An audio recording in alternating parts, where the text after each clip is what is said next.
माँ दुर्गा का प्रथम स्वरूप माघ शैलपुत्री का प्रथम अध्याय। महिषामेर ने कहा, पूर्ण काल में शुभ निशुम्भ नामक दो असुर के ने अपने बल के मद से इंद्र का त्रिलोक का राज्य और योगों का भाग छीन लिए, और वह दोनों इस प्रकार सूर्य चंद्रमा धर्मराज और वरुण के अधिक भी छीनकर स्वयं ही उनका उपयोग करने लगे। वायु और अग्नि का कार्य भी वही करने लगे, और इसके पश्चात उन्होंने जिस देवताओं का राज्य छीना था उनका अपने अपने स्थान से निकाल दिया। इस तरह से अधिकार छीने हुए तथा दैत्यों द्वारा निकाले हुए दैत्य अपराजिता देवी का स्मरण करने लगे। देवी ने हमको वर दिया था कि तुम्हारी संपूर्ण विपत्तियों को नष्ट करके रक्षा करूंगी। ऐसा विचार कर सब देवता हिमालय पर गए और भगवान विष्णु और माया स्तुति करने लगे। देवताओं ने कहा, देवी को हमारा नमस्कार है, शिव को हमारा नमस्कार है, प्रगति और भद्र को नमस्कार है। हम लोग रौद्र नित्य और गौरी को नमस्कार करते हैं। ज्योति सेनामयी चंद्र रूपिणी एवं सुख रूपा देवी को नियंत्रण नमस्कार है। शरणागत का कल्याण करने वाली वृद्धि और सिद्धि को रूप देती को हम बार बार नमस्कार करते हैं। ने रीति राजाओं की लक्ष्मी तथा स्वर्णवर्णी को नमस्कार है। दुर्गा को दुर्गे स्तर पर पार न करने वाली दुर्गा पारा को सारा स्वर पाणी स्वाभाविक कृष्ण और धूम्र देवी को सदैव नमस्कार है। अत्यंत सौभ्य और अत्यंत रौद्र रूप को हम नमस्कार करते हैं। उन्होंने हमारा बारंबार प्रणाम है। जगत की आधारभूत कीर्ति और बारंबार नमस्कार करते हैं। जिस देवी को प्रणाम मात्र विष्णु माया कहते हैं उनको नमस्कार है, उनको नमस्कार है, उनको नमस्कार है। जो देवी समूह प्राणियों को चेतना कहलाती है उनको नमस्कार है, उनको नमस्कार है। जो देवी संपूर्ण प्राणियों को बुद्धि रूप स्थित है उनको नमस्कार है, उनको नमस्कार है, उनको नमस्कार है। जो देवी सब प्राणियों को निद्र रूप से विराजमान है उनको नमस्कार है, उनको नमस्कार है, उनको नमस्कार है, नमस्कार है। ये जो देवी समूह प्राणियों की शुद्धता दादा रूप में विराजमान है उनको नमस्कार है, उनको नमस्कार है, उनको नमस्कार है। जो देवी संपूर्ण प्राणियों के छाया रूप स्थिर है उनको नमस्कार है, उनको नमस्कार है, उनको नमस्कार है। जो देवी समूह प्राणियों के शक्ति रूप में स्थिर है उनको नमस्कार है, उनको नमस्कार है, उनको नमस्कार है। जो देवी प्राणियों के तिष्ठा रूप में स्थिर है उनको नमस्कार है, उनको नमस्कार है, नमस्कार है। जो देवी सब प्राणियों को शांति रूप में स्थिर है उनको नमस्कार है, उनको नमस्कार है, उनको नमस्कार है। जो देवी सब प्राणियों को जाति रूप में स्थिर है उनको नमस्कार है, उनको नमस्कार है, उनको नमस्कार है, उनको नमस्कार है। जो देवी सब प्राणियों को लज्जा रूप में स्थिर है उनको नमस्कार है, उनको नमस्कार है, उनको नमस्कार है। जो देवी सब प्राणियों को शांति रूप में स्थिर है उनको नमस्कार है, उनको नमस्कार है, उनको नमस्कार है। जो देवी सब प्राणियों को श्रद्धा रूप में स्थिर है उनको नमस्कार है, उनको नमस्कार है, उनको नमस्कार है। जो देवी संपूर्ण प्राणियों को कार्तिक रूप में स्थिर है, जो देवी संपूर्ण प्राणियों के लक्ष्मी रूप में स्थिर है उनको नमस्कार है, उनको नमस्कार है, उनको नमस्कार है। जो देवी संपूर्ण प्राणियों के वृत्तिक रूप से स्थिर है उनको नमस्कार है, उनको नमस्कार है, उनको नमस्कार है। जो देवी सब प्राणियों को स्थिर रूप में विराजमान है उनको नमस्कार है, उनको नमस्कार है, उनको नमस्कार है। जो देवी सब प्राणियों को दया रूप में स्थिर है उनको नमस्कार है, उनको नमस्कार है, उनको नमस्कार है। जो देवी सब प्राणियों के तुष्टि रूप में स्थिर है उनको नमस्कार है, उनको नमस्कार है, उनको नमस्कार है। जो देवी संपूर्ण प्राणियों के मातृ रूप में से स्थिर है उनको नमस्कार है, उनको नमस्कार है, उनको नमस्कार है। जो देवी समूह प्राणियों को ब्राह्मण रूप को स्थिर है उनको नमस्कार है, उनको नमस्कार है, उनको नमस्कार है। जो देवी संपूर्ण प्राणियों को नित्य रूप व्यापार करती है उनको नमस्कार है, उनको नमस्कार है। जो देवी चैत्य रूप से इन संपूर्ण संसार को व्याप्त करके स्थिर है, उनको नमस्कार है, उनको नमस्कार है, उनको नमस्कार है।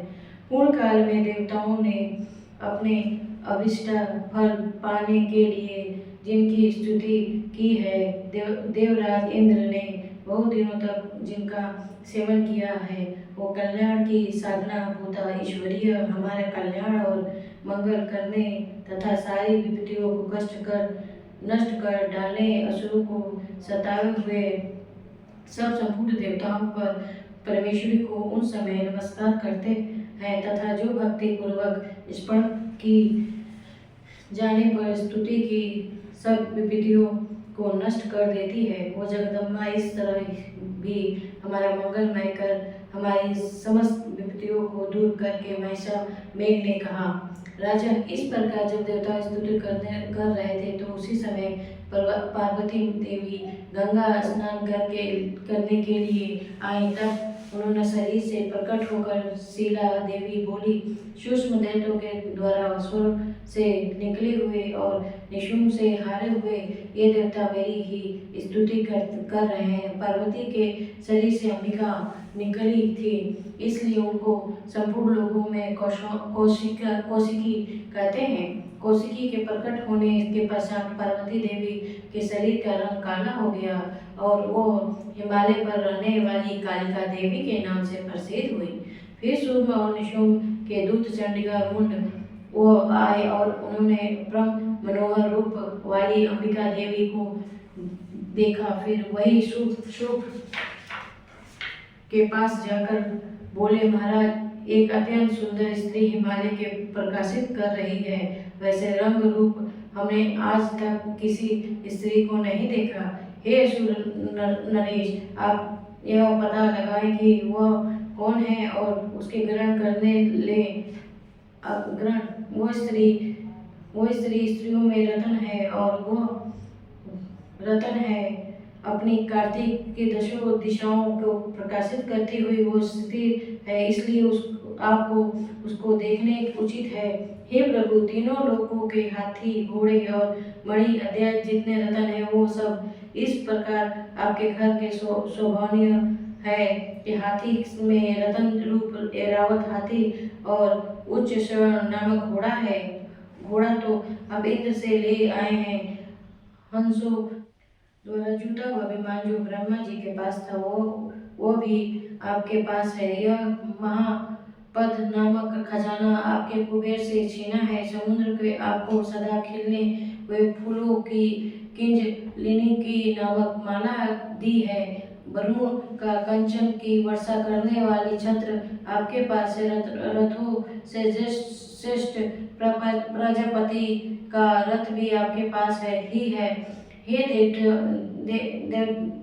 दैत्य, मृत्यु के उद्र कांति दिन नामक शक्ति भी आपने छीन ली है। वह भ्रूण के पास भी आपके भ्राता निशुंभ के पास ही है और समुद्र से पैदा होने वाले सब प्रकार के रत्न भी आपके पास भ्राता निशुंभ के अधिकार में है।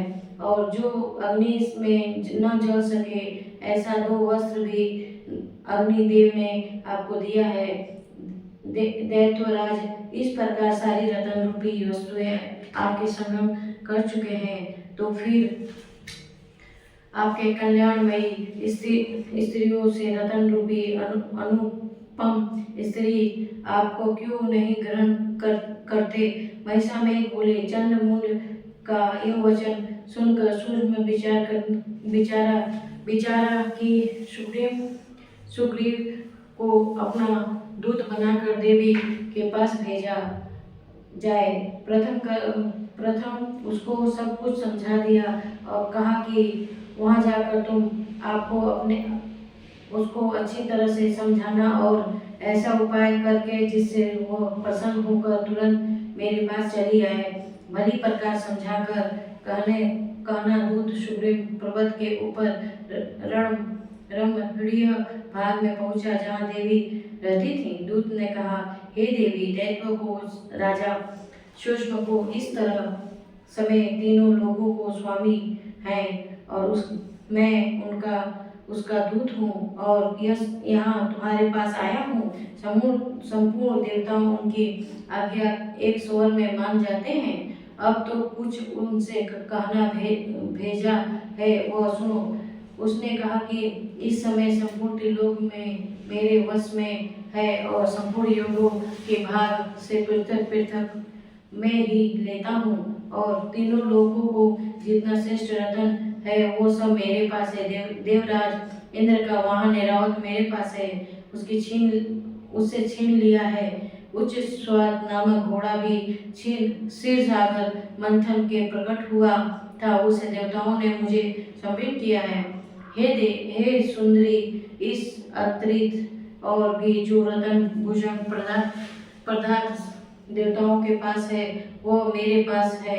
हे देवी, मैं तुम्हें संसार की स्त्री को रत्न मानता हूँ, क्योंकि तुम रत्नों का उपयोग करने वाली मैं ही हो। अचल कटाक्षों वाली सुंदरी, अब यह मैं तुम्हें पर छोड़ता हूँ कि तुम क्या मेरे या मेरे भाई महाप्रगर्मी निशुम्भ की सेवा में आ जाए। यदि तुम मुझसे मेरे तो मुझे अतुल महान ऐश्वर्य की प्राप्ति होगी। अतः तुम अपनी बुद्धि से यह विचार करके मेरे साथ चली जाओ। मासा मेघ ने कहा, दूत के ऐसे कहने पर संपूर्ण जगत के कल्याण करने वाली भगवती दुर्गा मन ही मन मुस्कान और इस प्रकार के करने लगी। देवी ने कहा, हे दूत, तुम जो कुछ कह सकते हो वह सत्य है और इसके किंचित मात्र से झूठ नहीं है। सूक्ष्म इस समय तीनों लोगों का स्वामी है और निशुम्भ भी इसी तरह परकर्मी है, किंतु इसके संबंधों में जो प्रतिज्ञा कर चुकी हूँ उसे मैं कैसे झुठला सकती हूँ। अतः मैं तुम्हें प्रतिज्ञा करती हूँ कि उसे सुन तुम मुझसे युद्ध में जीत लेगा और मेरे अभिमान को खंडित करेगा तथा बल में मेरे समान होगा, वही मेरा स्वामी होगा। ऐसा इसलिए सूक्ष्म अथवा प्रकर्मी निशुम्भ यहाँ आवे और युद्ध में जीतकर मुझे विवाह कर ले जाएं। इसमें भला भी देर की क्या आवश्यकता है। दूत ने कहा, हे देवी, तुम अभिमानी से भरी हुई और मेरे सामने तुम्हें ऐसी बात ना करो, इसलिए त्रिलोक में मुझे तो ऐसा कोई दिखाई नहीं देता जो सूक्ष्म और निशुम्भ के समान ठहर सकते हैं। हे देवी, जब अन्य देवताओं में से कोई सूक्ष्म निशुम्भ के सामने युद्ध नहीं ठहर सकते तो तुम जैसी स्त्री उनके सामने रणभूमि में ठहर सकोगी। जिन सूक्ष्म आदि असुर के समान इंद्र आदि देवताओं को ठहर सकते हो, तो फिर तुम अकेली स्त्री उनके सामने कैसे ठहर सकोगी। अतः तुम्हारी मेरा कहना मानकर अपने उनको पास चली जाओ, नहीं तो जब वो तुम केस पकड़ के घसीटते हुए ले जाएंगे तो तुम्हारी गौरव नष्ट हो जाएगी। इसलिए मेरी बात मान लो। देवी ने कहा, जो तो कुछ तुमने कहा वो सब ठीक है। सूक्ष्म निशुम्भ बड़े बलवान है, लेकिन मैं क्या कर सकती हूँ। मैं तो बिना विचारे प्रतिज्ञा कर चुकी हूँ। इसलिए तुम जाओ और मेरे जो कहा है वो सब आकर आदर पूर्वक असुर से कह दो। इसके पश्चात जो होगा उचित समझ सकते हैं। बोलो माता रानी की जय।